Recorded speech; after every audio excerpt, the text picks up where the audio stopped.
All right. Hi there, everybody. Thanks for coming today. I think I only have one person in here right now. Oh, here comes Heather. Um, my name is Jennifer, and I'm the nutrition and lifestyle coach at Bandit CrossFit. Um, I'm sure by now, like hormones are kind of a very hot topic. Kind of see it everywhere, all over social media, ads for all kinds of things. Um, if you don't believe me, just look for yourself. Grab your phone, go to Google, type in hormones. And some popular phrases that are will probably pop up would be like balancing your hormones or balance your hormones naturally. What does that even mean? That's kind of what we're going to explore today. Um, we're going to talk about hormone health and how it impacts our well-being. In the chaotic lives that we live, it is definitely easy to forget how integral hormones are to our bodies and our minds. They really play a huge role in regulating things like our mood, our energy levels, and even our metabolism, which is probably what attracted most of you today is how our hormones affect those things as we get older and even as young people. And I was even when I was talking about this talk in classes, it's not just women, but it's guys too. Um, so I think I had one guy sign up for our talk today. So interesting if he hops on. I'm curious what questions he has. But when our hormones are in balance, they create a beautiful symphony in our bodies where they are the directors. But if one of those hormones gets out of balance, it can really lead to a cascading of events that wreak havoc on everything that our bodies do. So today we're going to take a closer look at four foundations for hormone health and how a holistic approach can really help us um, live in hormone harmony. Okay.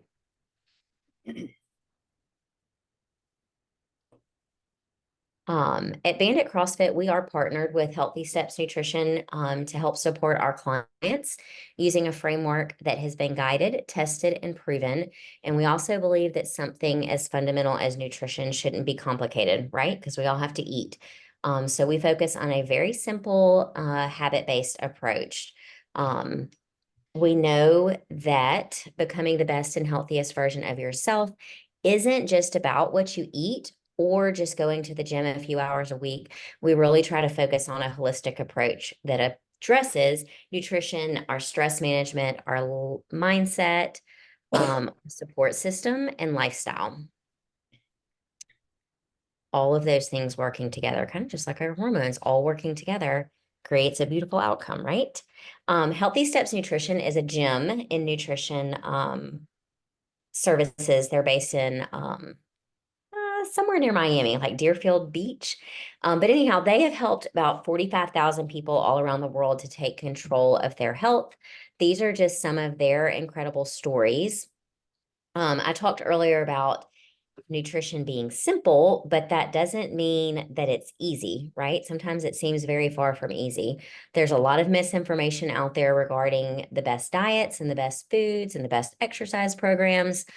So it's no wonder that we tend to feel overwhelmed and at times just ready to give up with all the things. With all that being said, let's dive in and talk about our hormones a little bit. Did you know that your body produces 50 different hormones that regulate lots of different processes in your body? If you can name it, there is probably a hormone or more that is regulating that function. With so many hormones circulating throughout our bodies, understanding what hormones are and how they work is where we're going to start today. To simplify a very complex topic, the endocrine system is the ultimate communication system. It has a lot of different glands that make and send hormones, which are kind of like chemical messengers that travel through your bloodstream and deliver messages to different cells and organs. Simply put, hormones tell our cells what to do. They're little messengers working very hard to keep our bodies balanced in every aspect, from reproductive function to sleep to stress to mood. Generally speaking, the body does a pretty good job of keeping things in balance, but hormones can be easily disrupted due to a lot of different factors. Things like consuming highly processed foods, high amounts of sugar intake in your diet, a sedentary lifestyle. If you have high stress or if your body is inflamed, that disrupts hormones. Disrupted sleep, environmental toxins are all some things that disrupt those systems. So, in the pursuit of achieving hormonal balance naturally, the first step in the right direction often involves using a holistic approach where we look at all of those factors that we talked about a minute ago, your lifestyle, your nutrition, your stress levels, your sleep, and just your overall well-being. So once you begin to examine all of those factors more closely, you'll notice that each one affects the other through four key foundations. So let's dive in and try to find at least one step that we can take today to start creating a positive cascade of health. So the first thing we're going to talk about, or the first foundation, is gut health. And that is because 80% of our immune system lives in our guts. So we need to have a clear understanding of how your gut plays a part in balancing your hormone levels. The gut is the gateway to your immune system. Trillions of immune cells live in your GI tract and serve as the first line of defense against viruses and bacteria. These bacteria release bioactive substances that influence our immune system, our metabolism, our hormones, and even our mood. In addition, the gut is also one of the main ways that we eliminate toxins from our body. So, what are some things that influence the type of bacteria that are growing inside of us? The biggest thing is our diet. Our food choices are at the very core of our health because the foods we eat will provide our cells with fuel. Food will also affect how our cells divide and express themselves throughout our bodies. This is all made by the food that we're eating. So that phrase that you've heard, you are what you eat, it really is pretty true. So let's be practical. What are some of the best foods that you can consume to help promote your gut health, to increase your healthy gut? Probiotics and then fermented foods. Those are the big two. And some fermented foods like yogurt or sauerkraut or vegetarians tempeh. The amount you consume isn't really, this is key. If you're taking notes, take this down. The amount that you consume isn't as important as the frequency that you consume it. If you're tracking with me, in other words, like eating, a serving of yogurt and some sauerkraut on your dinner on Monday, if that's the only time that you eat that, you're not doing yourself as much good because as little as a teaspoon a day can help support a positive balance in your microbiome in your gut. So it's better rather than to have like one serving here and there, it's better to have a very small amount consistently every day. The second thing I want to talk about is your liver health. The liver is your natural detox organ for your body. So your liver doesn't actually make any hormones, but it does act as a processor for regulating and directing your hormones to their assignments all over your body. The liver makes sure that hormones are properly metabolized. So why are we talking about detox? Because the liver helps to regulate your hormones and excretes the body's excess hormones. The liver also aids in manufacturing testosterone and estrogen. And why is that important?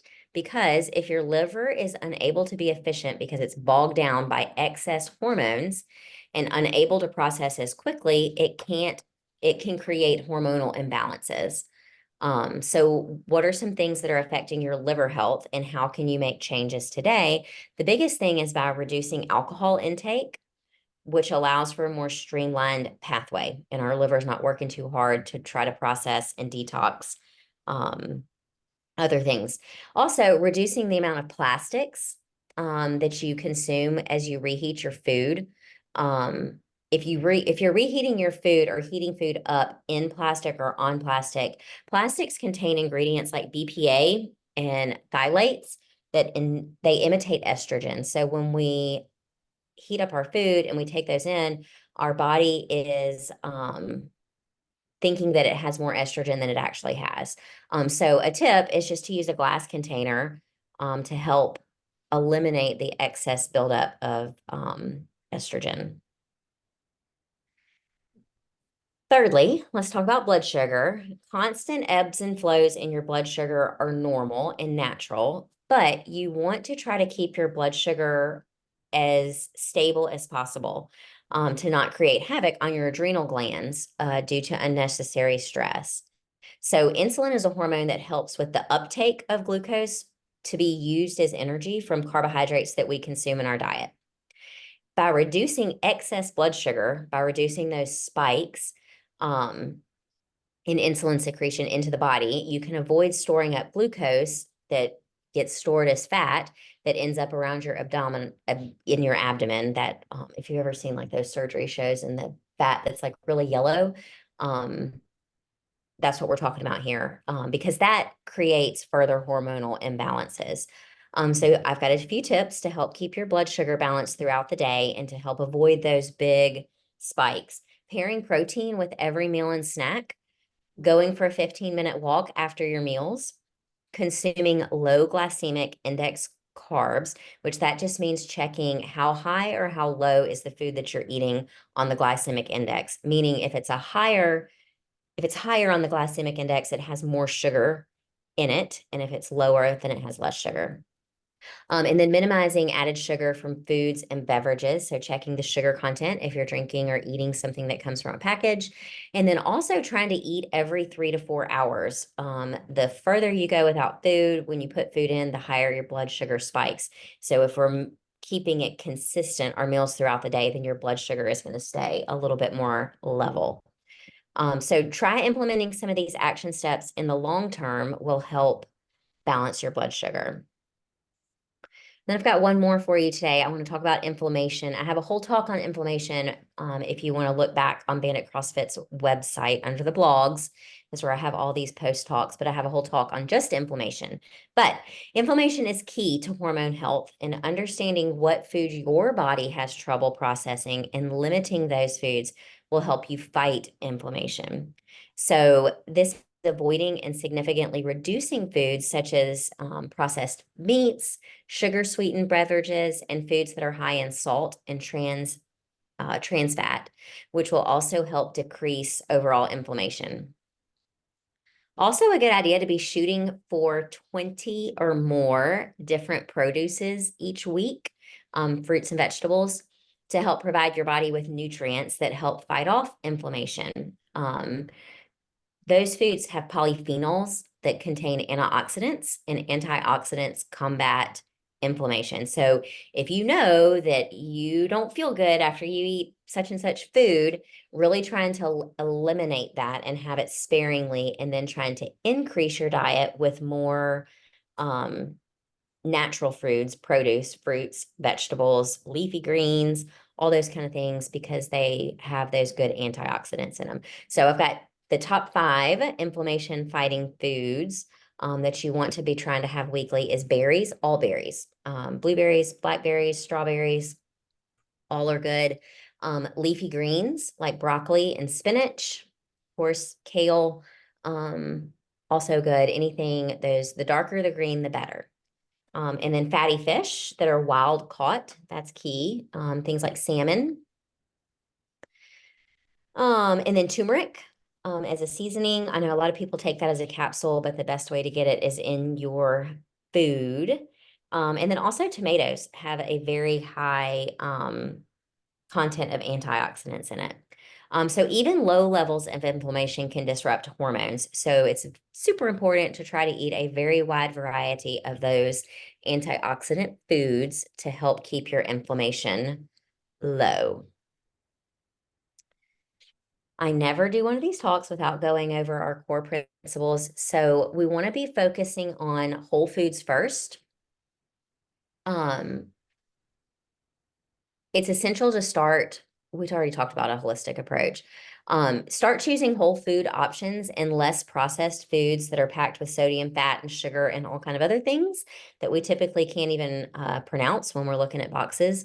A simple way to start this is, I have 2 ways, is reshaping your plate by using the plate method, which just means taking your plate and dividing it in half and filling one half of your plate with vegetables. especially green vegetables. That's where you put your broccoli and your spinach, all of those good vegetables. And then on that other half of your plate, dividing that half in half where you've got 2/4, right? And in one of those quarters, you would put a lean protein source.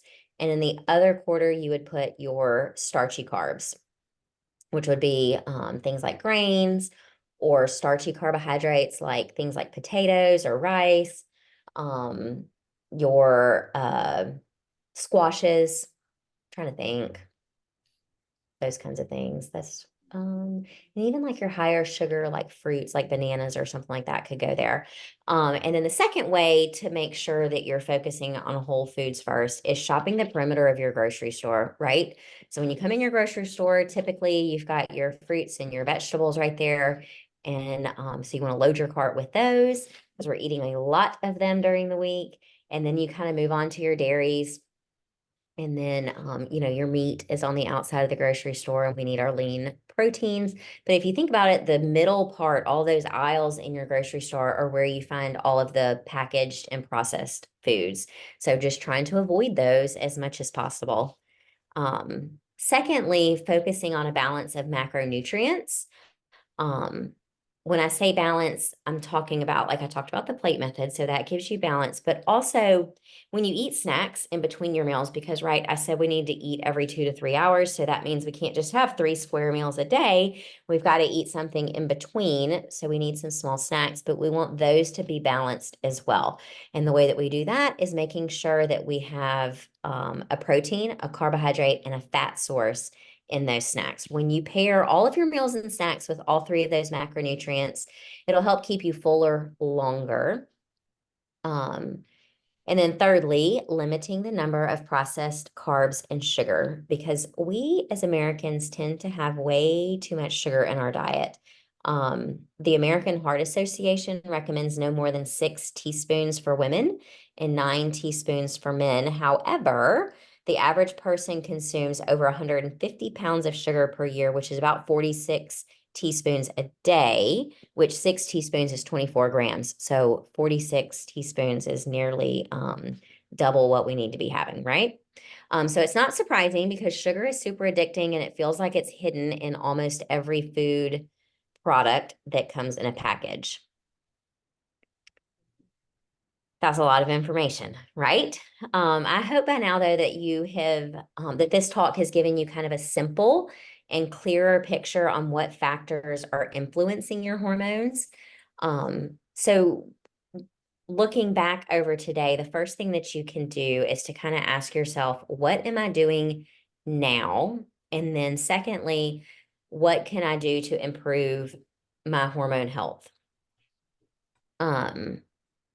And I'll kind of leave you with an easy way or an easy term to remember these things. And that's GLIB, like a GLIB, which is just a summary of those 4 factors that we talked about that you can use to help regulate your hormones. G for gut health. Some of the best foods, I'm just going to go back and review, that you can consume to promote your gut health are probiotics and then fermented foods like yogurt, sauerkraut, and tempeh. And I didn't mention earlier either, but like kombucha and yogurt, like kefir. Those are 2 things that I have introduced in our household, and my kids actually like it. And remember, I said, if you look at the serving size on, I'll just give you the kefir, for example. It's like a cup, but a cup is a lot.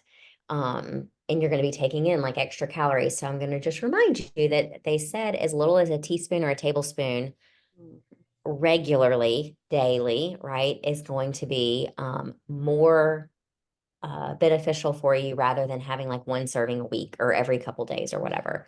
L in the GLIB is liver health. So reducing your alcohol intake and the amount of plastics that you're taking in when you reheat your food in plastic. So cutting back on alcohol and switching to glass when you're reheating things. And then in the GLIB, GLI is for inflammation. And those top 5 foods to help you fight inflammation are berries, leafy greens, fatty fish that are wild caught, and then turmeric and tomatoes. And then B In the glib is for blood sugar balance, remembering to pair protein with every meal and snack, going for a 15-minute walk after your meals. Also, that's good for stress relief too, which we talked about stress affects your hormones too, right? Consuming low glycemic index carbs, minimizing added sugar from foods and beverages, and then trying to eat every 3 to 4 hours to help maintain blood sugar. Although our genetic makeup is fixed on our daily actions, we can move in a direction to help ourselves promote better health. So, that was a lot, right? A lot of different action steps under each foundation of hormone health. So I haven't even looked at the chat. Let me make sure we don't have any questions. But if I have anybody still watching, which I can't see that either. Post in the chat. What's one action step that you're going to take away today to try to change something or cut back on something or add something in? I would love to hear those. Hi, Heather.